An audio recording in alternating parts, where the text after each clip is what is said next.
It's your boy Coach I. And before we get into today's video, just wanted to make a special announcement. You've been following me for some time. You know I do mostly college football previews, top 10 lists in the off season, like, tailgate, stadium, things of that nature, season previews, player interviews, live streams talking about college football. I really don't touch on recruiting a lot because it's ever changing. But in this case, I have to make an exception because this particular one is my nephew. He is committing on October the 16th at 3 p.m. Eastern Time in his high school here in Greenville, South Carolina, at Greenville High. That's right, Greenville High in Greenville, South Carolina. He's the number one wide receiver in South Carolina, class of 2024. He is a 4-star. He's picking between Alabama, South Carolina, Georgia, Tennessee, Oregon, Miami, North Carolina, and Florida State. We will be live streamed 3 p.m., probably be 3 p.m. to about 4 p.m. So a lot of y'all following this recruitment are in the state. Please join us here on the Fan Addict for the live stream. Let's give him a lot of views and help him out, because it is his birthday. Shout out to my nephew. All right, on to the regular scheduled program.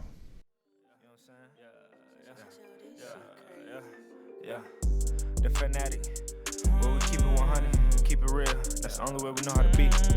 Talking that sports talk, you know what I'm saying? Straight out of South Carolina, upstate, A64. Yeah, the FANATTIC, the Fanatic, where we keep it OG. We talking sports, so I call it. Welcome into the Fan Addict Sports Channel for sports fans by a sports fan. It's your boy Coach I, and I got with me the Stat Guy. What's going on, Stat Guy?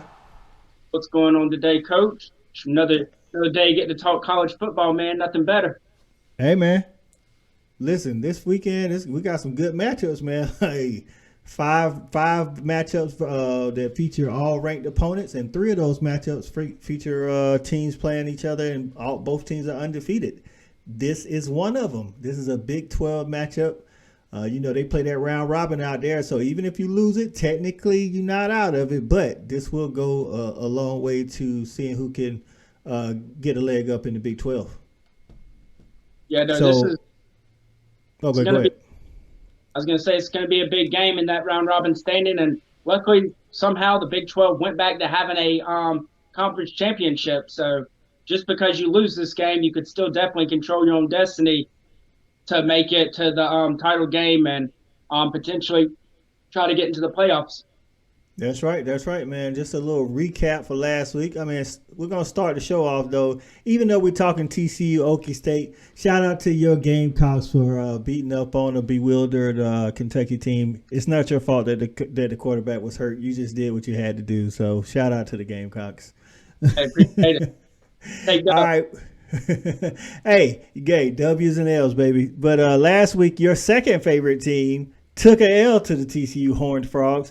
Thank you for correcting me, viewer, last week. It is not Horned Frogs, it's Horned Frogs. But TCU, hey man, they won a good game against a scrappy Kansas team, man. How you feel about that? Because Kansas is your second favorite team. Yeah, no, I took Kansas to win that game, and man, I had to kind of eat my words because I called my boy Kobe Bryant. I said that he was playing the game, and he made it all right, getting mossed in the back of the end zone with a pass interference on the game-winning score. So, man, that was brutal to watch. But hats off to great game, and they made the big plays when they had to have them. It was an offensive shootout, but causing the fumble on the half-yard line, 1-yard line, stopping Kansas from scoring early. I mean, they did the things they had to do to win that football game. So nothing but respect to TCU. Yeah, and on the other side, man, Oklahoma State won in a shootout against Texas Tech. Texas Tech, who actually is a formidable opponent, man. Texas Tech has been doing pretty good. And at one point, I'm going to tell you, towards the end, I thought Texas Tech was going to pull it out. But Oklahoma State just had a little bit too much offense for them. So both teams move ahead, and they are undefeated at this point, man. Let's go ahead and start talking about that TCU offense, man, versus the Okie State defense. Talk about TCU's numbers as a team, man. Yeah, man. So TCU, all they do is put up offensive numbers. I mean, You look at them averaging almost 540 yards a game, almost 300 through the air, over 230 on the ground. I mean, they're just an offensive juggernaut. And it's not like they're just driving up and down the field getting yards. They finish drives with touchdowns. I mean, you look at what they did against Kansas. You look at what they did the week before against Oklahoma. They're not just one of these teams just eating up yards and then kicking a field goal or missing a fourth down or turning the ball over. They know how to finish their drives. And so that's something you love to see. And, a lot of times you see a team that's got 530 some odd yards a game in offense. You're expecting them to probably be throwing for 400 and maybe just running for 100. But this offense is actually very, very balanced within itself, which is awesome to see in this new era of, are you a true run team or do you just spread it out and throw it all over the field? Yeah, and Sonny Dykes got them Horned Frogs rolling, man, in his first year, man. He's off. Listen, Sonny Dykes is showing everybody, look, man, you can still come in and in the first year still have a good offense. All these people out here in their first year struggling, Sonny Dykes say, him know nothing about it, dog. They're over 500 yards a game, dog. I mean, Max Dugans is the second leading rusher on the team, but he's averaging like almost 6.5 rush yards behind Kendre Miller, who's averaging 7 yards a pop. And then their third leading rusher, Mari DeMarcado, is at almost 7 yards a pop too. It's like every time they hand the ball off, they getting the first down, man. So this offense is very explosive. And then against Kansas, man, they just look fast. I don't know if Kansas defense looks slow, but TCU just looked fast. No, definitely. And, they even just like their smaller stuff, when they weren't trying to hit home runs, when they were just going with stuff across the middle on drag routes and stuff, it just felt like they were finding mismatches all over the field and just exposing them with their speed. And it was an amazing football game to watch. Came down to the wire. So it was just a great football game. But it was great to see TCU speed just all over the place and just kind of that fun version of football again. It's been a while since we've seen that from TCU. Yeah, I mean, and then in the air attack, man, they got four pass catchers that are over double-digit receptions, so they spreading the ball around there. And Oklahoma State lost their defensive coordinator to Ohio State, man, and they haven't been very great against the pass, man. They've been pretty good against the run, giving up 118 yards a game, but that passing attack. Yeah, that secondary is kind of suspect back there, so it's going to be interesting to see what they try to do in efforts to try to slow down the Horned Frogs. On the other side of the ball, man, Okie State's no slouch on offense either. I mean, it's kind of a similar setup where they're very good at passing the ball. They're not as great running the ball as TCU is, but their quarterback also is their second leading rusher, Spencer Sanders, and he's not turning the ball over, stat guy. Yeah, no, that was a big thing for me. Is anytime you see a team pass as much as Oklahoma State does, you wonder about the turnovers, and that's something even in the Mike Gundy offense that we've seen in the past, he kind of lives with having some turnovers just because of how high octane that passing offense is. But man, Spencer Sanders is taking care of the football right now, and again, they're moving the ball up and down the field kind of at will, and they're another team that finishes drives. Yeah, and they're not as explosive in the run game, but they are in the pass game. They actually, where TCU had 4 guys that are in double-digit receptions, Okie State's got 6 guys double-digit receptions, 3 of which are over 17 yards a pop, man. So they're looking to hit you big and hit you now. You know what I'm saying? So TCU, they're giving up a lot through the air. They're pretty decent against the run. And on the air, though, they're about like Okie State, man. They're giving up a lot in the air, like almost not 300, not quite 300, about 270 in the air. So look like we might be in for an aerial spectacle here on Saturday. It might be this typical Big 12 matchup.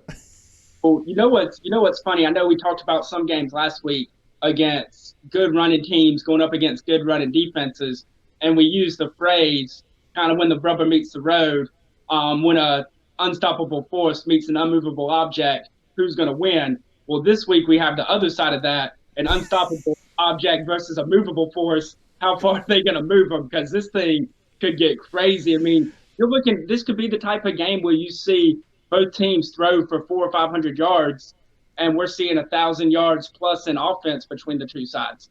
I wouldn't be surprised if so, man. I mean, you got Sonny Dykes against. Look, Sonny Dykes is a good offensive mind against Mike Gundy, who's a good offensive mind. It's like, who's gonna stop who? And in a game like this, when you say somebody played good defense, you mean that team came up with the key stop at the key time during the game. Like they got a key third down stop. They got a turnover at the right moment. It's not about holding these teams, to a lot of a little bit of yardage. It's about getting the stop when you need to get the stop. So, man, now we're here at that part of the show. We got to get these predictions, man. Hey, go ahead and let the people know what the point spread is and what the over-under is here. So as of today, they didn't have the over-under listed yet. I would be shocked if it's below probably 65. I'd be flabbergasted if it's below 65. The spread is 3.5 for TCU.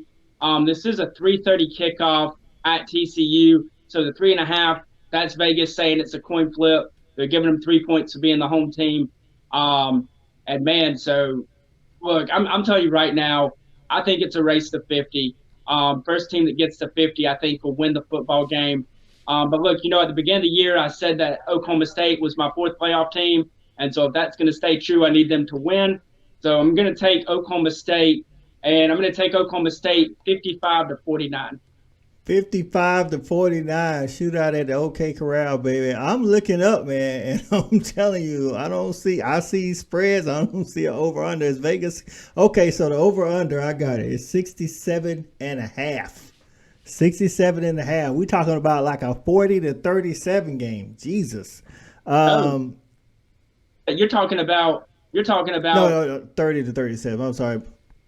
Brains. All right. They thinking it's going to be lower than, I guess 30 points is still a lot. That was me. 30 points is still a lot, but I think it's going to be, I think it might be a little bit higher. I think, where is this game played at? TCU. Ooh. I'm going to say because TCU's more of a balanced attack, I'm going to go with, at the beginning of the year, of course, I picked Okie State to play Baylor in the Big 12 championship. If they lose this game, they're not totally out of it. TCU could technically lose too. But in this week here, I think I'm going to go with TCU, man, just because of how much more balanced they are than Okie State. Okie State is decent at run, but TCU can do both of them. And you say 67.5? Oh, yeah, they're going. So take the over. Take the over. I mean, Kansas and TCU went over that, and I think Oklahoma State's offense is better than Kansas. So, I could be wrong, but yeah, give me like 41-38. That's what TCU 41-38. That's what I'm going with. So you coming got Oklahoma State covering the 3.5. Hey, that half is what gets you. Listen, we're by no means, telling you to go bet your house. Hey, it's all for entertainment purposes, but if you're going to put your money on it, those halves be messing people up, man.